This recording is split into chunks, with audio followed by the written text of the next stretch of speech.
Hanomboka androany Festival de Baleine, hosokafana amin'ny fomba official androany 12 Jolay amin'ny 2 ora tolakandro ny Festival de Baleine any amin'ny Nosy Sainte-Marie. Julien Lepers izay fantatra tamin'ny fandaharana question pour un champion no hanentana ity Festival de Baleine ity izay hanomboka androany ka hahagatra hatramin'ny 20 Jolay 2024. Tsy vitsy fa betsaka ny zavatra izay asiantsika resaka ato anatin'ity video ity fa mialohany izany zavatra rehetra izany dia mbola toy ny mahazatra antsika foana abonnez chaîne antsika ary asio j'aime ny video indrindra aza adinona ihany koa ny mametraka ny commentaire ndeha aloha idirantsika vetivety izany fanaovana abonnement izany mialohany hirsoantsika amin'ny resaka izay fanaovantsika ndao ary toboko lahy ndao ary toboko vavy abonnez vetivety ary ny chaîne antsika.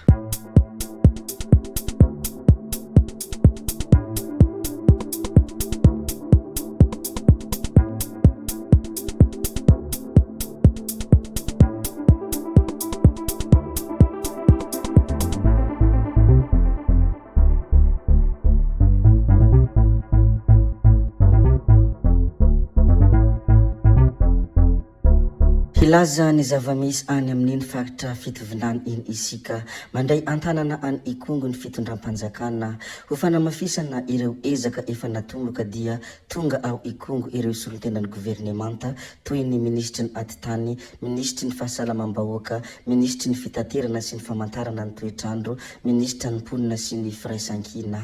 Tonga izy ireo anaramaso sy anamafy ireo toromarika ary miara-mandray antanana ny maharary ny mponina ao antoerana no tsy diana avy hatrany ny toeram-pitsabona manakaiky ny vahoaka no karakarana sakafo mafana ireo olona miisa 300 ao amin'ny fokontany voninkazo. Ireo mbola ao anatin'ny fitsabona sy marefo ara-pahasalamana kosa dia nomena fehezan-karona manokana. Nojerena ihany koa ny toerana fandrindrana ireo asa iarahan'ny mpiara-miombonantoka rehetra ho fanajana ny fomban-tany dia natao ny fampiresahana tamin'ny ireo ray aman-dreny ara-drazana anakadria sy mpanjaka tao amin'ny lapa voninkazo. Vonjana ny vaky moa ny natao voalohany fa mitohy mandritra ny fotoana mahagatra ny fandraisana antanana ireo mponina traboina. Tsara ho fantatra ka izany indrindra no antony nilazantsika ny mikasika aniny mba ho fantatran'olona rehetra fa izany no zavanisy tany amin'iny faritra fitovinany iny ny hoe mandray antanana any ikongo ny fitondram-panjakana. Isorana izy ireo, isorana ny fitondram-panjakana sy ireo rehetra izay tokony amezana fankasitrahana sy fisorana. Nasiantsika resaka moa ny mikasika ny zavanisy tany amin'iny faritra fitovinany iny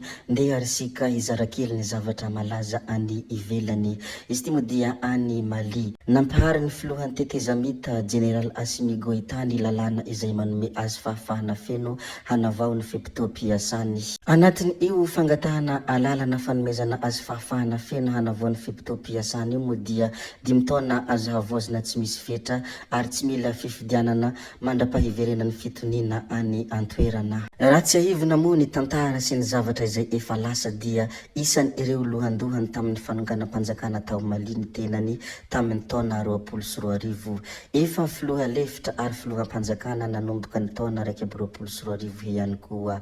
Isan'ny ireo nanangana ny Alliance des États du Sahel niaraka tamin'ny Niger sy Burkina Faso ihany koa izy izay mikendry ny hisintaka bebe kokoa amin'ny politika ny la Frantsa. Tsara ho fantatra ka izany indrindra no antony ampahafantarana ity zavamisy ao Mali ity nampahary ny filohan'ny tetezamita General Assimi Goïta ny lalàna izay manome azy fahafahana feno hanavao ny fepitao-piasany. Araka izay efa nolazaintsika teo moa dia 5 taona azo havozina tsy misy fetra ary tsy mila fifidianana mandra-pahiverena ny fitoniana any antoerana. Rehefa voalaza moa ny mikasika an'izay dia andeha arisika hilaza ny mikasika any ity manaraka ity indray. Izy ty moa dia resaka lahateny izay nataon'ny solombavambahoaka Rina Randriamasinoro ny andro vitsivitsy lasa mijanona ao ampontsika sy ao antsaintsika tsirairay ao ny tehanana firenena vanona ary tehanana antoka ho an'ny taranaka faramandimby. Rehefa mbola tsy tratra ny tanjona dia mbola tsy mahavita didy isika hoy ny lahateny izay nataony ity solombavambahoaka Rina Randriamasinoro ity. Nohony zany hoy ity solombavambahoaka ity dia tsy mananjo isika hamela ny firenentsika ao anatin'ny izao fantrana lalina izao. Miantso ny mpikambana sy ny mpanohana rehetra hampiseho ny hambompo amin'ny maha malagasy tia tanindrazana atsika haneho ny firaisankina hifanome tanana hahafahantsika manavitra ny firenena. Izany moa anisan'ny lateny izay nataony ity solombavambahoaka ity ny andro vitsivitsy lasa izay, koa dia zareko sy averiko kely aminareo ato mpanaraka an'ity chaîne ity. Koa satria niresadresaka sy nilaza ny mikasika ny lahateny izay nataony solombavambahoaka Rina Randriamasinoro iny moa isika, ndeha ary sika hijery kely ity fanehoan-kevitra izay nataony mpanakanto Mamy Basta ity. Betsaka ny malagasy manam-pahaizana fa tsy ampy fahendrena ka tsy misy vokany amin'ny fampandrosoana hoy ny hafatra izay nataony mpanakanto Mamy Basta. Miisa enina izy ireo no tao amin'ny tarikaremy saingy efa lasa daholo ny 5 fa i Mamy Basta anarany avy Mamirina sisa no tavela ny nambarany. Mahatsapa afa mbola tokony hamorona na dia efa lehibe aza, mbola misy ny adidiko matombola velona sy salama soa mantsara aho, hoy izy hatrany tao anatin' izany fanehoan-kevitra izay nataony izany. Noho ny farany ihany koa dia nilaza ity mpanakanto ity ny hoe betsaka ny malagasy manam-pahaizana fa tsy ampy fahendrena ka tsy misy vokany amin'ny fampandrosoana. Ny olona mahay sy endry rehefa mitantana zavatra dia hitataratra mihitsy hoe tsy manenjika vola izy fa enjehiny vola, hoy hatrany ny nambarany ity mpanakanto Mamy Basta ity raha nanambara ny heviny mikasika ny zava-misy eto antoerana izy. Ny manaraka indray izay asiantsika resaka moa dia resaka fanadinam-panjakana BPC any amin'iny Cisco Mahajanga voalohany iny, mpianatry ny lycée privé Montfort Saint-Gabriel nahazo salanisa 18,69/20 no lauréat. Ampahafantarina etoana moa fa 7,20 isanjato ny tampahafahana fanadinana BPC ho an'ny Cisco Mahajanga voalohany izay nivoaka ny omaly antoandro moa izany taorian'ny délibération. 2,20 isanjato ny tampahafahana tamin'ny herintaona. Azo lazaina ho tsy dia misy fiovana arak'izany ny vokatra raha ny fanazavana ny henona ny isan'ny mpianatra nanala fanadinana BPC tamin'ity taona ity. Mpianatra avy ao amin'ny lycée privé Montfort Saint-Gabriel no lauréat izay nahazo ny moyenne 18,69/20 raha araka ny vaovao izay nivoaka ny mikasika an'ity fanadinam-panjakana BPC any amin'iny Cisco Mahajanga voalohany iny.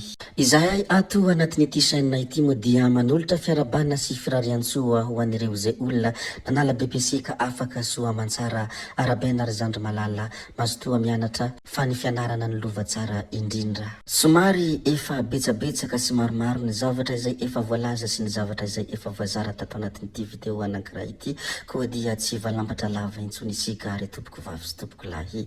Ajanona tsika hatremo ny videontsika zay ny namarana ny videontsika, koa dia mankasitraka anareo na vitanay ano hatramin'ny farany ary mbola manentana anareo foana ny mbola hanaraka ny video manaraka izay alatsaka iato misesisesy tsy mijanona tsy anky iato. Zay fa tsy halavenay ny resaka ametra veloma izahay, veloma vetivety fa tsy hoe akory sanatria veloma mandrakizay amin'ny manaraka indray no manao ny misimisy. Veloma ary tompoko lahy, veloma tompoko vavy amin'ny manaraka indray eo.